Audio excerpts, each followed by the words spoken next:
Welcome back to the WP Minute special episode today. Amber Hines. Amber, welcome. Hi, thanks for having me. I do this thing. It's called the WP Minute. That's what you're listening to now, listener. And there's a Discord channel. When you become a member at buymeacoffee.com/MattReport for $79 a year, you get access to the Discord server. The idea is that you want to be involved in the WordPress news by sharing links, having discussions, sharing things in WordPress, getting involved. And I knocked on Amber's door and I said, I'd love for you to contribute to this WordPress news thing. And at first, Amber was like, yeah, sounds like a great idea, Matt. Let me in. And then Amber got in and she was like, Matt, what the heck am I supposed to do? What do you want me to do? What do you want me to contribute? What do you want me to say? And I say, anything, please. Help me spread this, community journalism around. And maybe you said some things like, wow, I don't know what to say. I don't know what I should say, what I shouldn't say. And boy, the community is a pretty tight-knit place. If you start saying one thing, it might lead to a domino effect of other things. Yeah, I think the interesting thing, like going back to that message I wrote in Discord, right, is I'm not a journalist. I'm an entrepreneur. I run an agency. I'm trying to figure out how to create a product and shift fully into the product space, right? I 100% think that there is a need for journalism in the WordPress space. Think about this, powers 43% of the internet?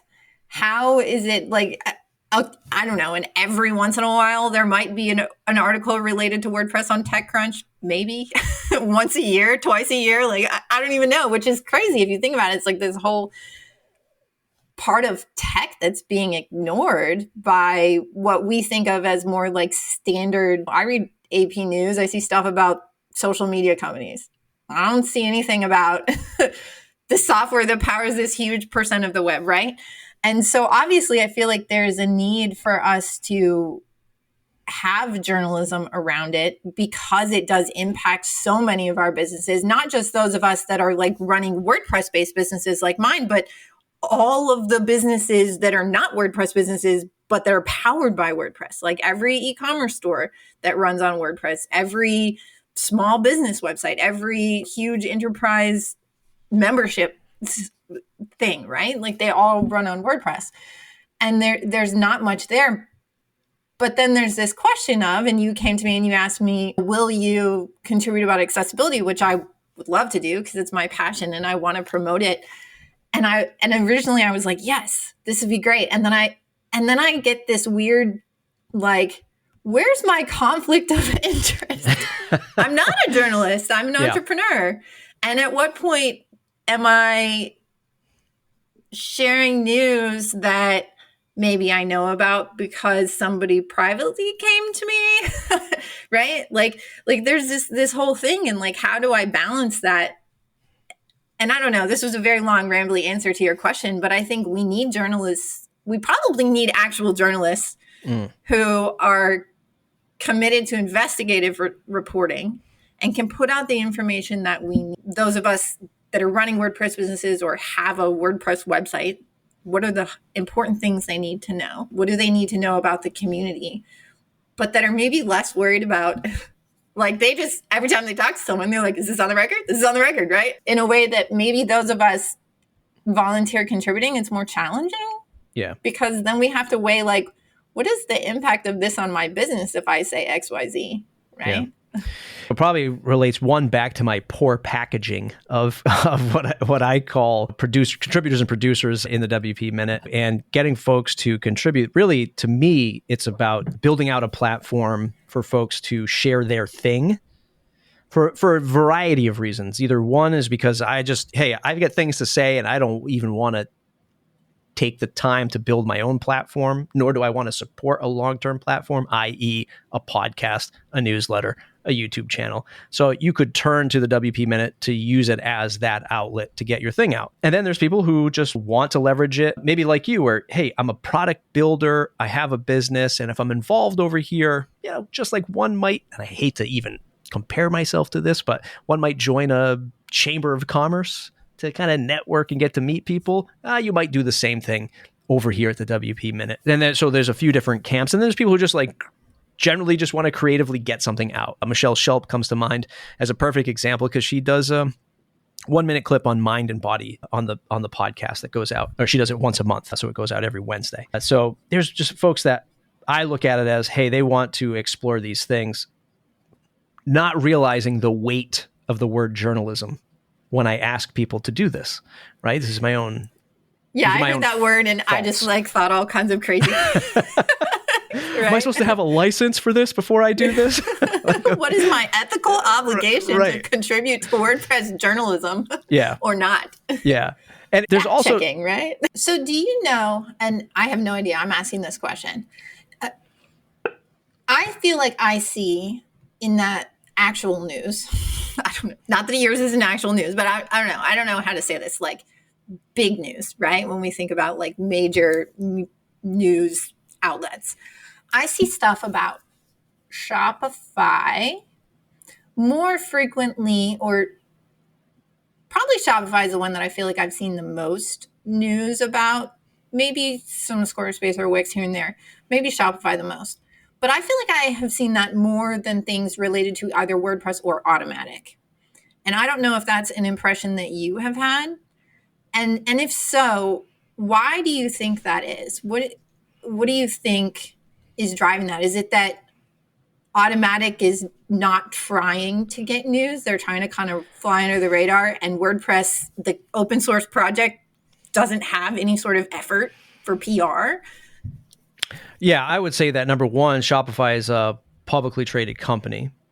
So they are going to get, you're just going to get far more, exposure. You're going to have more people writing about you. And let's face it, Shopify is, from a 50,000 foot view, a place to go and sell products. It's an online e-commerce store. And when you zoom out to the public interest, people could just look at that and they go, oh, I can sell stuff with Shopify. It's kind of a competitor to eBay. It definitely competes against Amazon if I wanted to sell my own stuff on Amazon. So people can largely look. I don't want to say the phrase, but it's almost a home. It's a brand name that you kind of recognize if you're in this space, to be like, oh, that's the thing it does. Automatic's problem is what a lot of us suffer from is, what the hell do? You have Tumblr, you have WordPress.com, you do this open source thing that we largely hear about, but you don't really run that, huh? And then you have Simple Node, you have Jetpack, you have all of these businesses. And plus it's a private company. So it's automatically off the radar because they don't have to publish any.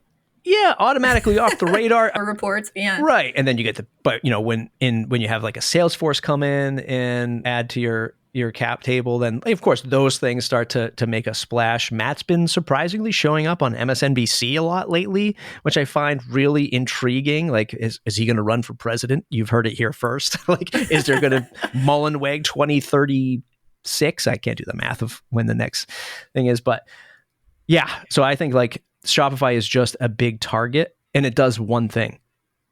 Yeah. Realistically speaking. And I don't, what does the WP Minute do right now? It's attempting, what it does really well is report the big headlines in 5 minutes or less every Wednesday. And the second thing it does really well is it's attempting to get a lot of contributors get their thoughts out, and more long form stuff like Spencer Foreman doing a lot with the future of WordPress and where he sees that going. Eric Karkovac, who writes for us. Is it doing any investigative journalism? No. Is it creating news or highlighting news articles that other people aren't talking about? Maybe 1%. But a lot of this other stuff takes money. And I've talked about this on other shows, is where does the money come from in order to do this? Like, what would it take for an investigative journalist to do a story on the percentage of core contributors to WordPress core or largely Automatic versus, I don't know, GoDaddy, right? Another multi-billion dollar company. Yeah. Or following. So I recently set up a Google alert for WordPress and accessibility because I wanted to see because this is my space, I wanted to know whenever anybody's writing about accessibility as it relates to WordPress. And there are a fair number of press releases that are being put out that include those two terms. And it's interesting. I came across one recently, like WP Engine added Audio Eye to their partnership or solutions gallery. And I only knew about that because I have the Google alert set up and I happen to get the press release that Audio Eye put out on PR Newswire, right? But those kinds of things, and there's other, I'm sure, like press releases that are going out that mention WordPress that probably just like traditional news outlets just are like, whatever, this doesn't matter. But there are really interesting implications to things like that or other situations where it seems like somebody who was really focused or understood the space could really dive into that and like, let's have a whole conversation about it or talk about what does it mean for any organization to be part of a hosting company solution gallery and what is the impact on the larger ecosystem, right? And I think that's something that would be of interest to at least those of us who have businesses in the space and would be helpful. But the question is like, who does that and who funds that and where is that published? I think is challenging. When you bring sponsors on, then you have to wonder, you have to disclose every time, right? Every time you do an article that's related to them. I guess I hear that on NPR. By the way, Facebook pays us money every time they talk about Facebook. You're right. But yeah, I feel like it's a challenge. I feel like there's a hole here that could be filled. So it's an age-old struggle of like who's publishing the news and who's behind it, right? One could zoom out and say, how many times has Washington Post criticized Amazon since Jeff Bezos bought them, right? And do a whole report on that. God, big media, big tech, like that's just a whole just like black hole of like things that you could go down.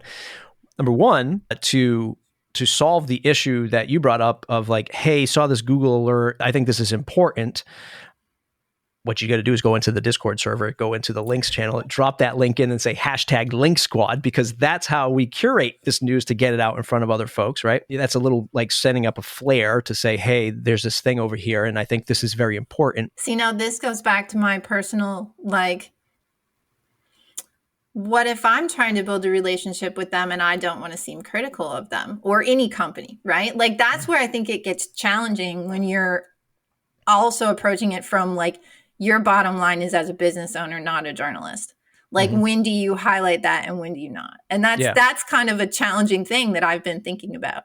Yeah. Listen, these are the things that when I talk about this concept, I saw somebody the other day reference something like the top 2 WordPress news outlets, not referring to me, and I'm not mad about that, but I can't remember what the context was, but when you look at one, I only see that there's one.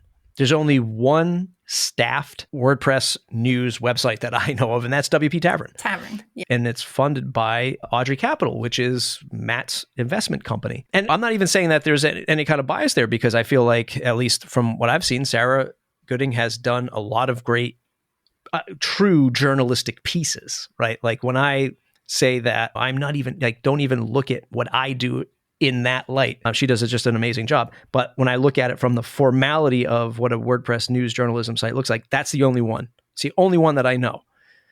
Everything else is much more like a blog. Everything else is much more like a blog, or you're doing what... like magazine style. Right. Or you're doing what I'm doing, which is I'm going to take the best headlines, give you some opinion and some commentary around it, and get it to you just in a different format. Quick 5 minutes. But also trying to monetize that concept so that in the back end, as that wheel spins, I can fund somebody to write something really good. And what I'm getting at here is the same thing you're getting at, is how do you do this in such a massive market, but in such a close-knit market? It might not work. Like, I am the first person to say I want it to work. Might not work. It might have to only be WP Tavern. I think it depends on who your contributors are. So I have what I've shared, my like possible concerns and the things I have to weigh every time I write an article.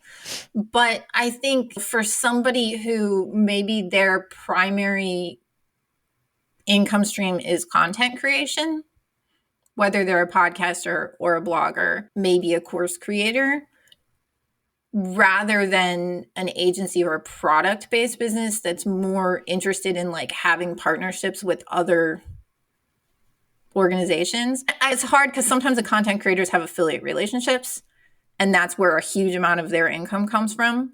But I feel like maybe they're more willing to like just say what they want to think in the same way. So maybe it's about who you approach as contributors for some of those larger pieces, right? Yeah. Like finding people that are less concerned about the optics. Not that I'm like, this is going to make me sound like all I care about is like hiding the truth. And that's not at all what I'm trying to say. But I just feel like there's something there.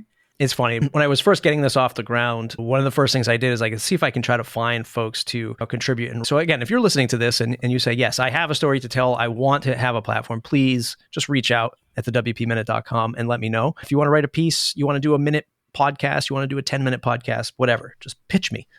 Please, God, pitch me. And we can, get you onto the platform.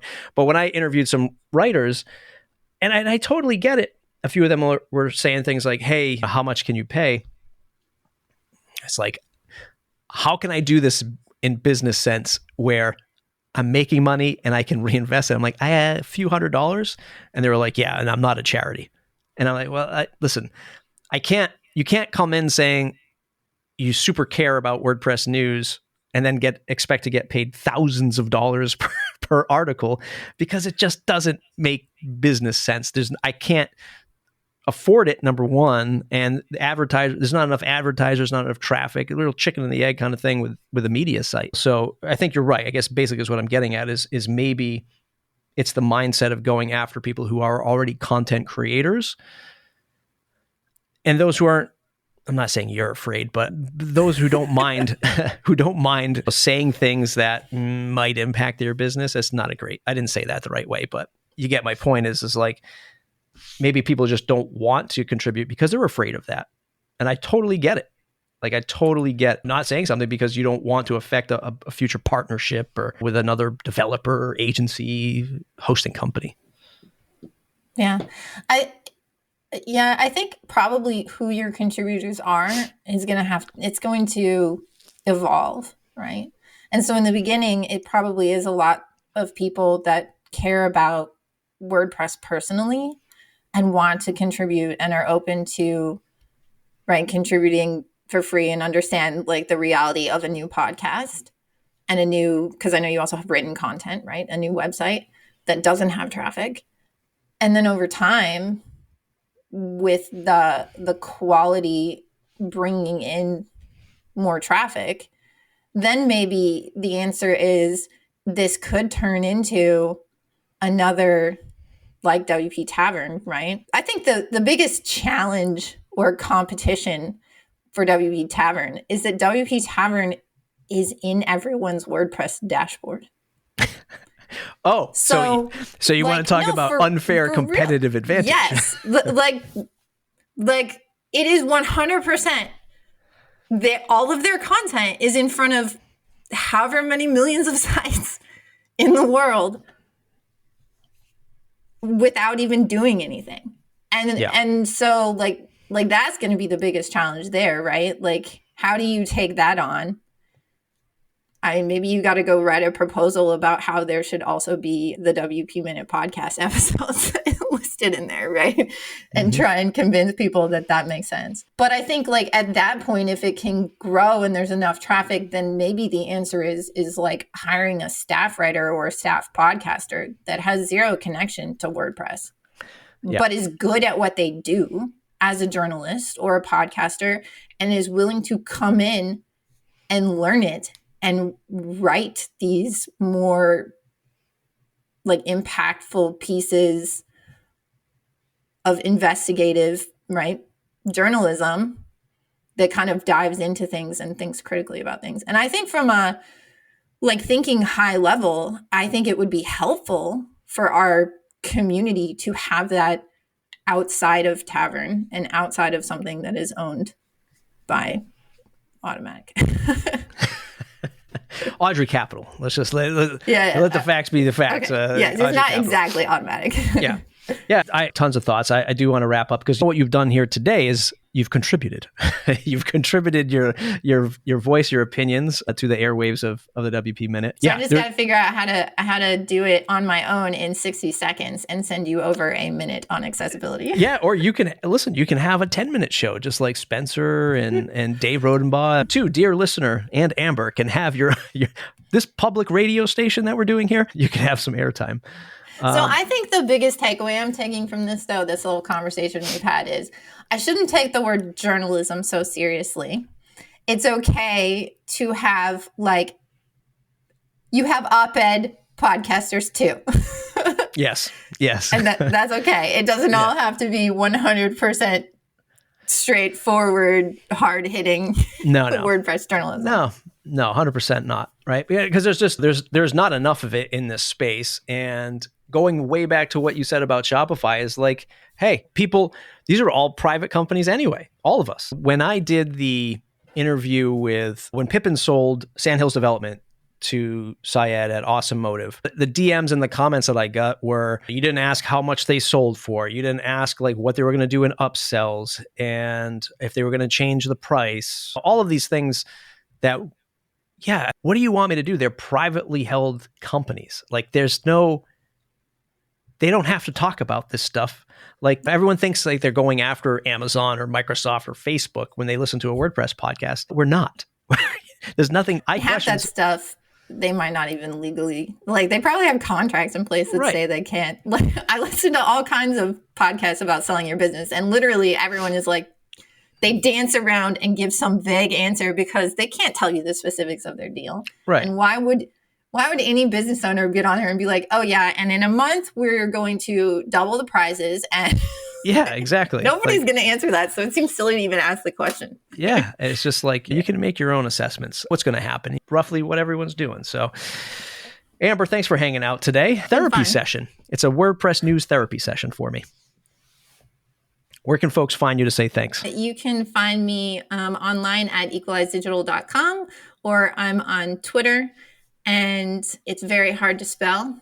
So if you search Amber Hines on Twitter, you'll find my handle, or I'll give it to Matt and he can throw a link in the show notes. I will throw it in the show notes. Amber Hines also sponsoring Matt Report as of this morning. I saw. Yes, thank you very much. I saw your tweet and I was like, oh my gosh, I got to get it before anybody else does. Scoop that right up. Thank you very much for supporting independent WordPress content like the Matt Report and like the WP Minute. Dear listener, you can go to buymeacoffee.com/Matt Report. Get your membership for $79 a year. Join us in the private Discord and get involved with the WordPress news every week, every Wednesday. Thanks for listening. We'll see you in the next episode.